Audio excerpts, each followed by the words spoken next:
Bonjour tout le monde, on se retrouve pour notre rendez-vous hebdomadaire aujourd'hui pour la guidance générale et sentimentale de la semaine qui commence le 15 mai. J'espère que tout le monde va bien, que vous ne souffrez pas trop de Mercure rétrograde qui fait en sorte de plomber la communication avec des appareils qui ne fonctionnent pas ou des réticences à s'expliquer. Ouf, justement, lapsus révélateur. À s'expliquer clairement. Donc voilà, on va utiliser le Béline revisité par Gabriel Sanchez et le Rider-Waite pour le général, l'oracle de l'énergie et le petit Lenormand étendu pour le sentimental. Et je conclurai avec un petit tirage spirituel à la triade. Et je vais commencer par une carte du tarot de Marseille, les lames majeures, pour voir un peu la tendance générale de la semaine. N'hésitez pas à liker, partager, vous abonner, me faire vos commentaires si vous le souhaitez. N'oubliez pas d'activer la clochette. Et c'est parti pour la semaine qui arrive. Je vous invite à faire preuve de bon discernement. Ce sont des guidances générales qui s'appliquent en général au moment où vous visionnez la vidéo. Et ne prenez donc que ce qui résonne avec vous. Alors, nous avons l'impératrice qui a sauté du jeu. Ici, on vous parle d'une énergie essentiellement féminine. Ça peut être le yin en vous si vous êtes un homme. Donc ici, c'est une énergie de bienveillance, de savoir, de compassion. C'est une énergie à la fois très féminine, très maternelle. Et on est quand même dans une belle maîtrise de sa vie.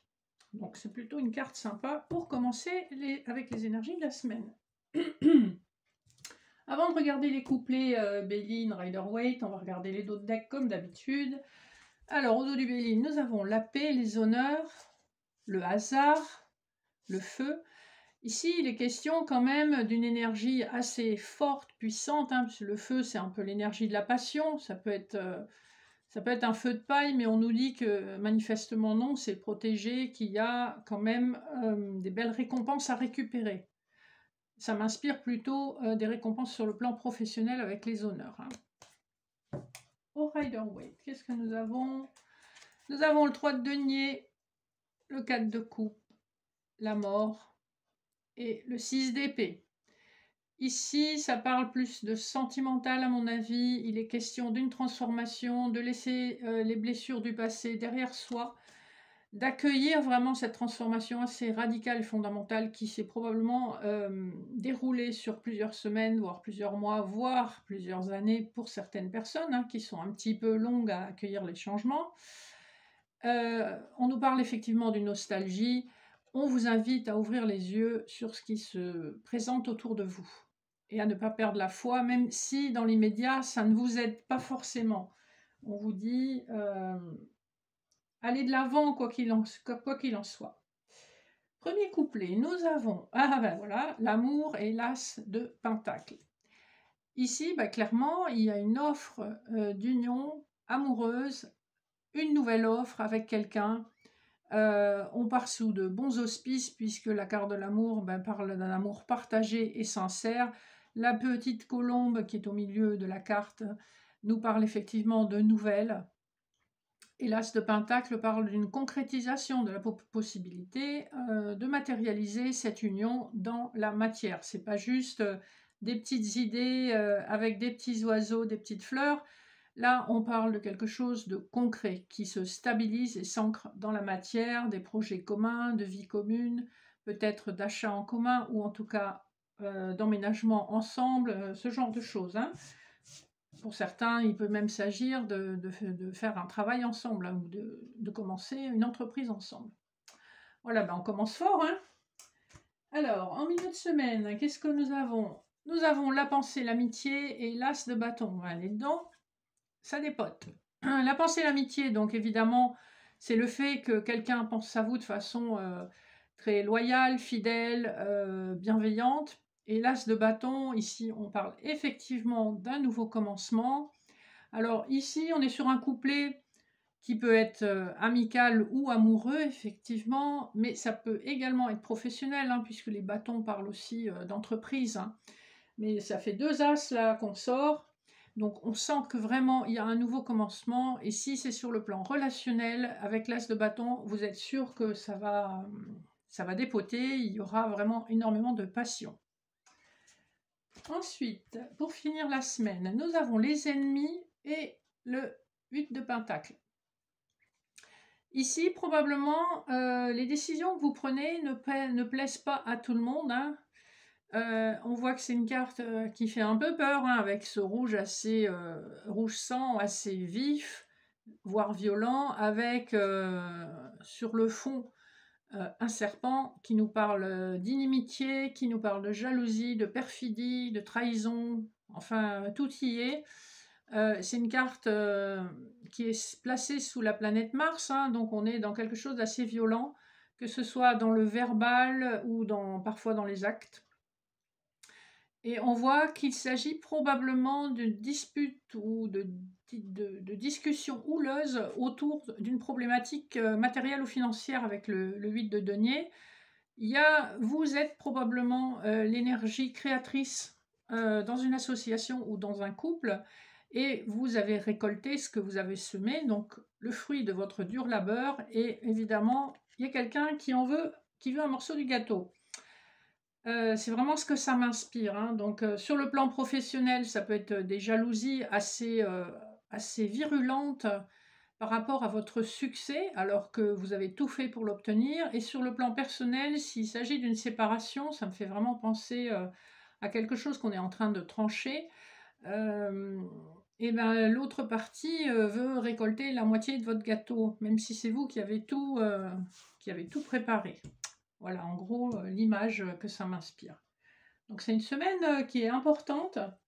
Il y a des nouveaux commencements. On est obligé de faire la part des choses et de calmer les ennemis, on va dire.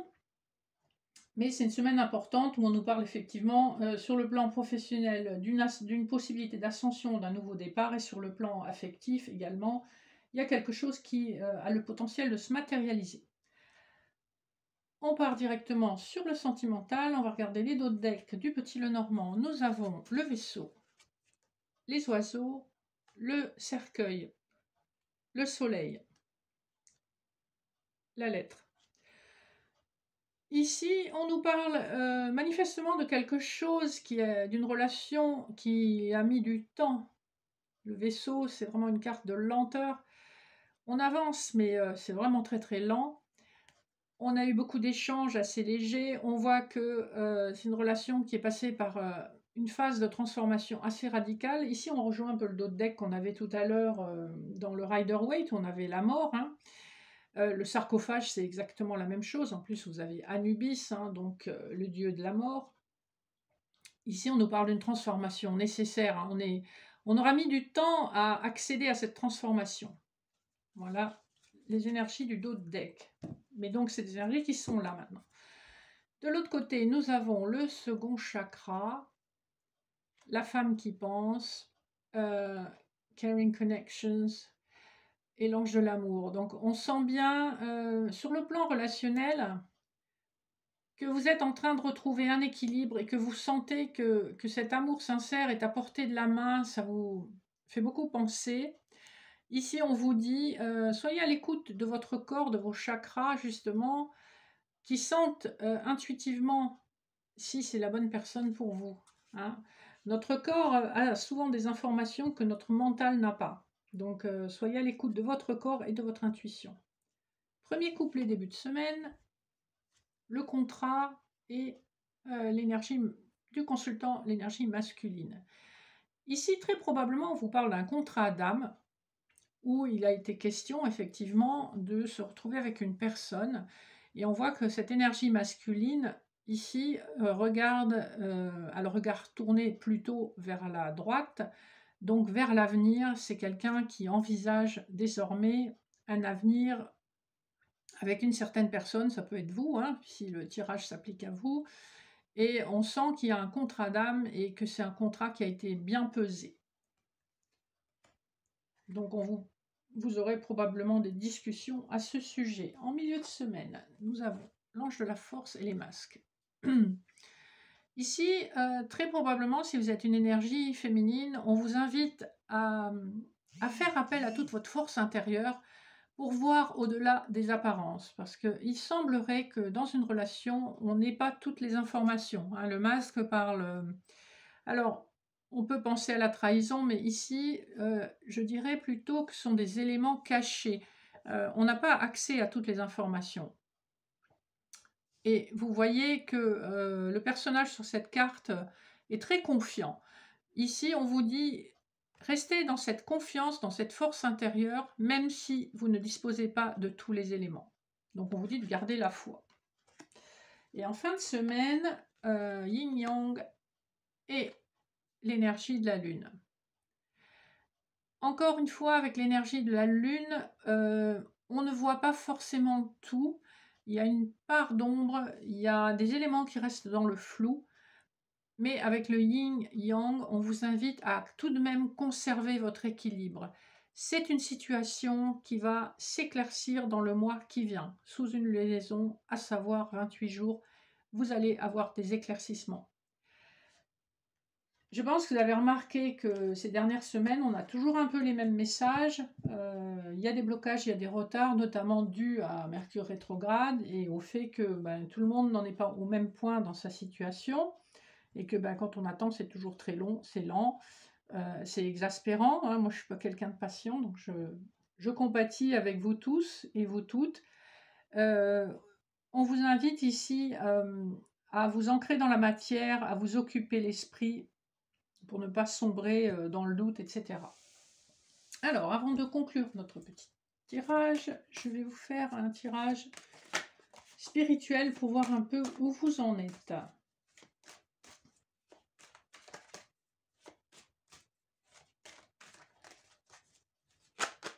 Alors, c'est l'équité, le sacrifice en d'autres decks.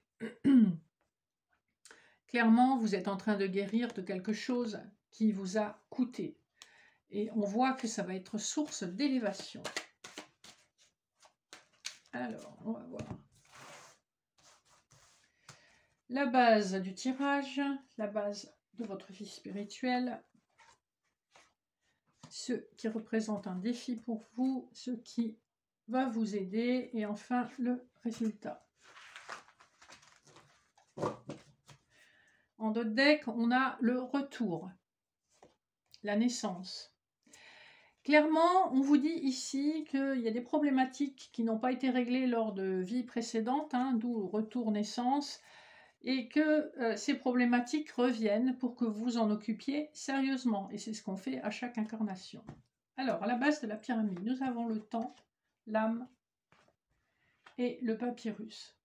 Vous êtes avec cette base, vous recevez énormément de messages de votre âme. Et avec le temps, vous commencez à les comprendre. Ça commence à prendre sens, ça fait sens. Il y a une certaine clarté qui arrive. Mais on voit que vous avez mis du temps à comprendre.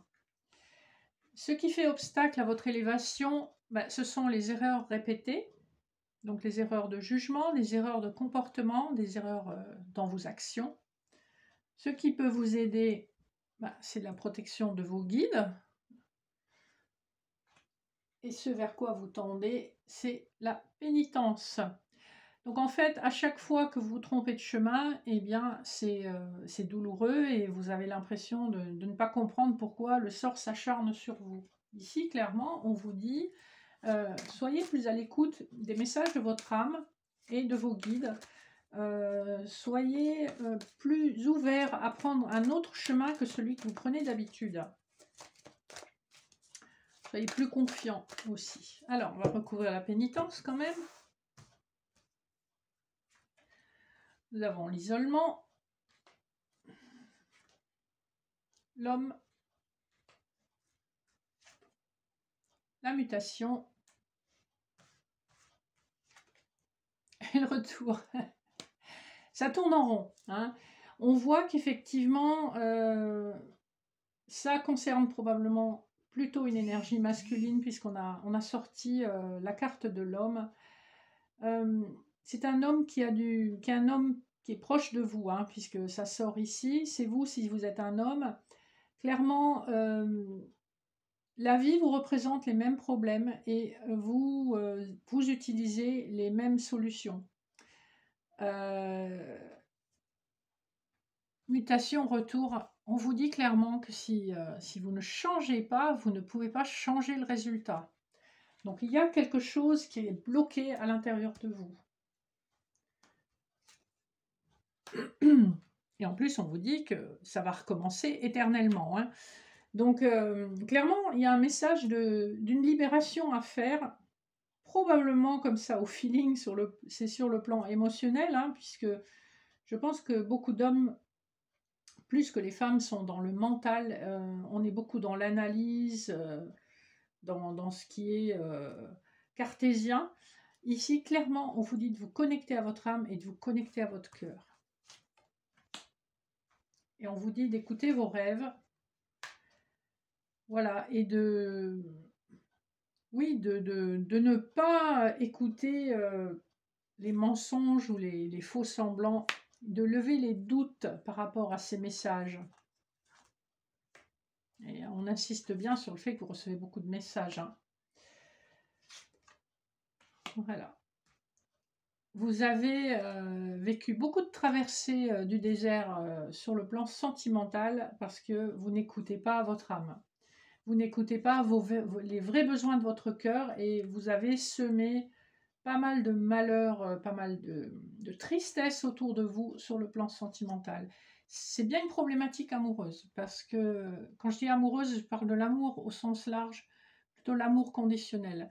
L'âme, le mensonge et l'amour, votre âme essaie de vous communiquer des informations concernant les besoins que vous avez au sein de votre cœur. Clairement, vous n'écoutez pas. Vous n'écoutez pas et vous répétez les mêmes erreurs. Là, je pense en particulier à un ami qui effectivement a beaucoup de déboires sentimentaux, mais il ne change jamais son approche lorsqu'il fait une nouvelle rencontre. Voilà les amis, voyez comment ça vous interpelle. N'hésitez pas à revenir vers moi si vous voulez des éclaircissements sur ce tirage un peu particulier. On est bien dans une problématique amoureuse, puisqu'en d'autres decks, nous avons la fusion, qui correspond à la vie commune. Et c'est vraiment un nœud karmique probablement à défaire et à travailler. Voilà, j'espère que ça vous a apporté des réponses, en tout cas des pistes à explorer pour aller mieux. Je vous embrasse très fort, je vous dis à très bientôt et n'hésitez pas à me contacter si vous voulez des éclaircissements. Bonne semaine!